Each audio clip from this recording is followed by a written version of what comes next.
Hello student, standard 11th English medium, chapter number 6। Last lecture में हमने बात की थी comparison command and differ command last में, ठीक है। अभी हम बात करेंगे counting lines, words and characters in a file. Means हमारी जो फाइल होती है, ठीक है, तो उसके अंदर हम कैसे उसके अंदर हमको लाइंस काउंट करनी हो या वर्ड काउंट करने हो या कैरेक्टर्स काउंट करने, तो कैसे करेंगे। So the WC command is use to count the number of lines, words and characters in the specified file और फाइल्स। मीन्स जो WC कमांड है वो क्या करता है कि आपकी जो फाइल है उसके अंदर से कितनी लाइन है, कितने वर्ड है, कितने कैरेक्टर्स है, वो स्पेसिफाइड करता है, ठीक है।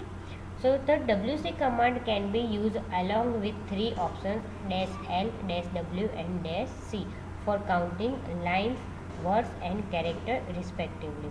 मीन्स -L है वो लाइन काउंट करने के लिए होगा, -W है वो वर्ड काउंट करने के लिए होगा एंड -C है वो कैरेक्टर काउंट करने के लिए होगा। So for instance, execute the following command to count the number of lines in the file introduction.txt। So यहाँ पे आपको दिया गया introduction.txt में WC कमांड का यूज़ करके आपको -L करना है। -L यानी introduction.txt फाइल के अंदर कितनी लाइन्स लिखी हुई है वो देखना है। तो हम यहाँ पे टर्मिनल ओपन करेंगे तो हमारी फाइल सब्जेक्ट फोल्डर के अंदर इकोनॉमिक्स फोल्डर है, उसके अंदर है। तो फर्स्ट हम इकोनॉमिक्स के फोल्डर में जाएंगे। अभी हम इकोनॉमिक्स के फोल्डर में चले गए। अभी हम यहाँ पे WC कमांड यूज़ करेंगे। सो WC space -L introduction.txt। So यहाँ पे आपको मिलेगा to introduction.txt, क्योंकि introduction.txt वाली जो फाइल है उसके अंदर 2 लाइन्स है, ठीक है। देन आफ्टर हम एक और बार करेंगे -L करके WC -L introduction1.txt लेते, तो उसके अंदर हमारी 4 लाइन्स है, ठीक है। तो आपकी फाइल में जितनी भी लाइन है और यहाँ पे जितने भी आपका जो भी फाइल के अंदर जितनी भी लाइन्स है वो सारी लाइन्स यहाँ पे आपको पता चल जाएगी, ठीक है, WC कमांड का यूज़ करके। देन आफ्टर यहाँ पे आप WC-W कर सकते हो एंड WC-C कर सकते हो।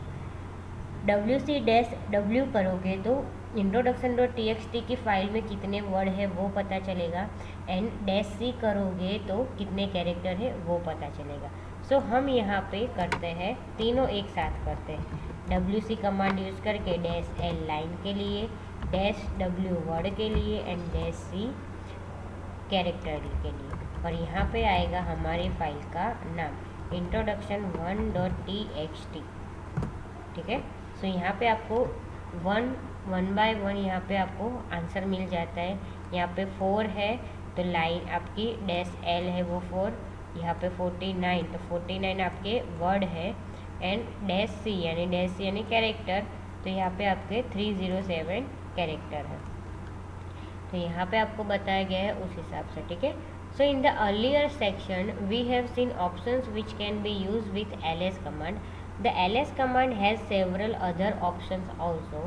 For example, the following command when executed may result in the output similar to the one shown here. Means यहाँ पे आपको ls कमांड का यूज़ किया है और यहाँ पे 6 different types of command use किए हैं, ठीक है, और एग्जीक्यूट होकर उसका रिजल्ट यहाँ पे बताया गया है। तो यहाँ पे आपको बताया गया है कि जो डैश लिखा हुआ है वो ऑब्जेक्ट है, यहाँ पे RWX ऑनर परमिशन है, सेकंड 5, 6, 7 में जो है वो ग्रुप परमिशन है एंड 8, 9, 10 में है वो अदर यूज़र परमिशन है। सो उसके बाद यहाँ पे देखो आपको टेबल नंबर 6.6 में octal number and permission mean यहाँ पे आपको कौन से जो टेक्स्ट मोड है वो पता चलेगा, उसकी परमिशन क्या है और उसका मीनिंग क्या होता है। आप यहाँ पे एक बार पढ़ लेना, ठीक है, कौन सी जो मोड है वो मोड का यूज़ करके आप क्या कर सकते हो। देन आफ्टर चेंजिंग परमिशन के लिए हम CH मोड टैग का यूज़ करेंगे। तो So to change the permission we use the chmod command. Means कोई परमिशन हमको चेंज करनी है तो chmod यूज़ कर सकते हैं. The operation of changing the permission is also known as change mode operation. For instance, in the above example, we have seen that user has read and write permission on the file. Means जो user होता है उसको honour जो user होता है उसको read and write permission होती है उसकी जो फाइल होती है उस पर. So to make the file read only file means जो आपकी फ़ाइल है उसको आपको रीड एंड राइट नहीं करनी है, सिर्फ रीडिंग के लिए ही रखना है. उसमें कोई एडिटिंग नहीं होना चाहिए या फिर राइटिंग नहीं होना चाहिए. तो उसके लिए आपको यहाँ पे कमांड दिया गया है chmod ugo-w एंड introduction.txt. तो कैरेक्टर यू वो यूज़र डिफाइन करता है. ठीक है, तो U stand for user, G stand for group and O for other.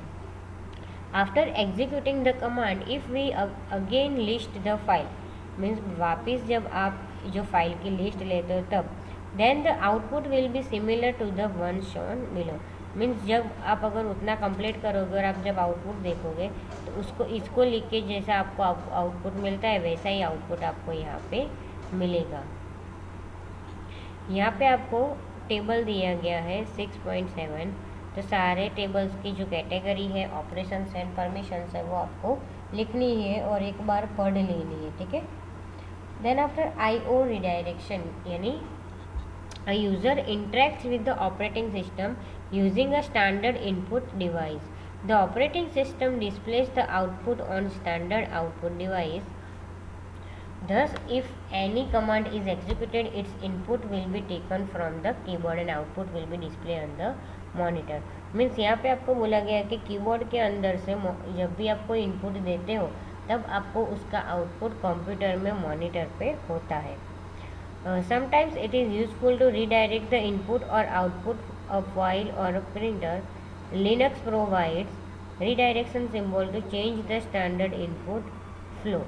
Means जो इनपुट आउटपुट डायरेक्शन है रिडायरेक्शन है वो क्या करता है कि जो इनपुट और आउटपुट वो सब उस वहाँ पे प्रिंटर में आप क्या कर सकते हो उसको प्रिंट कर सकते हो. Assume that we issue command ws-l introduction.txt. Here we are instructing OS to accept the input from a file named introduction.txt instead of the keyboard.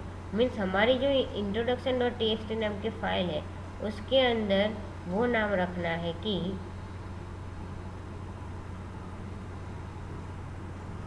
उसके अंदर हमको हमारी जो फाइल है वो फाइल का नाम लिखना रहेगा.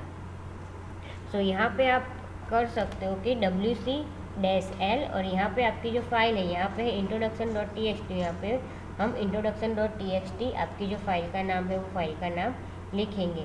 देन आफ्टर अगर हम ls कमांड का यूज़ करते हैं तो -l लिखेंगे. ठीक है, सॉरी -l ग्रेटर देन और फाइल का नाम ls greater than list.txt. Okay, so then when we executed this command wc-l and introduction.txt. so यहाँ पे आपको बोला गया कि there are instructing OS to accept the input from a field more named introduction the text instead of the keyboard. Means address.txt जो file है ठीक है तो उसके अंदर वो नाम अगर हो तो वो चेंज हो सकता है.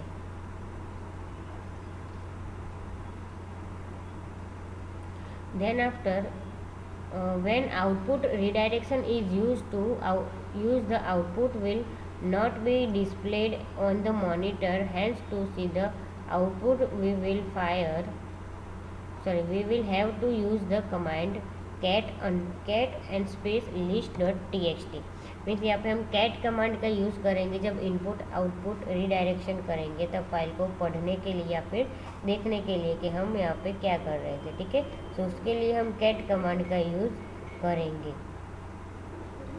Then after piping so redirection facilities discuss about help in associating the Linux command to file.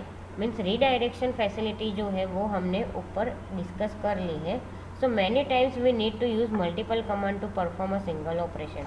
Means कोई सिंगल ऑपरेशन हो और उसके अंदर हमको बहुत ज़्यादा कमांड ऑपरेट करना पड़ता है। So the piping facility of Linux help in such classes. The pipe symbol is used to provide the output of any command as an input and in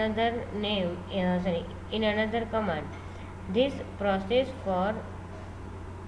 of converting output of one command into input of another command is known as piping. So piping का मतलब क्या होता है कि जो pipe symbol होती है वो कब होती है कि आपके जो दोनों कमांड वो कमांड के दोनों के बीच में यूज़ होती है।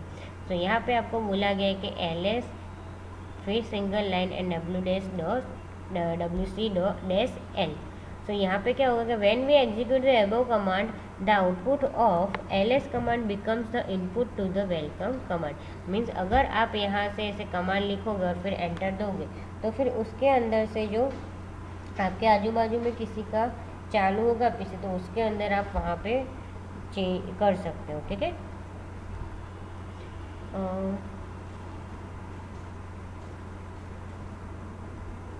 ओके। तो आज के लेक्चर में इतना ही, बाकी का हम नेक्स्ट लेक्चर में देखेंगे।